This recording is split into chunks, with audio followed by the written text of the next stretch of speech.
Hi guys, it's Sir Jem in here, Tarot Reader. So alamin natin kung anong reading mo for today.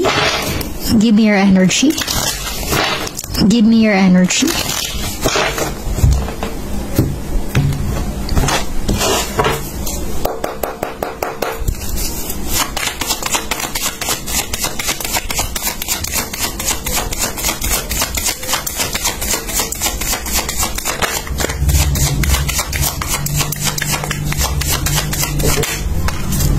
Okay.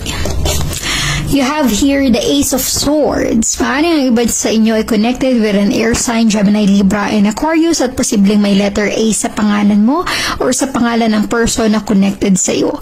But Ace of Swords is all about a message. Posibleng meron kang ma-receive na message from someone. Maaaring meron kang gustong isend na message to someone. Okay? Also, the Sword energy is all about truth and clarity. Maaaring para sa iba, meron kang matuklasan or malaman na katotohanan.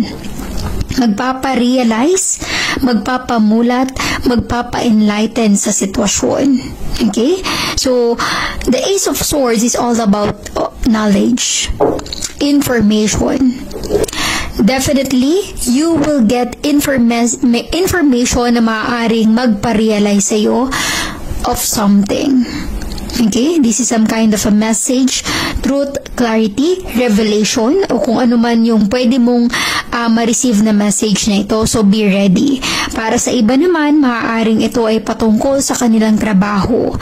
Okay, approval of application, of your application, kung ano man yung pinagkakaabalahan mo, or posibleng kung ano man yung inaantay mo na ma-receive ngayon.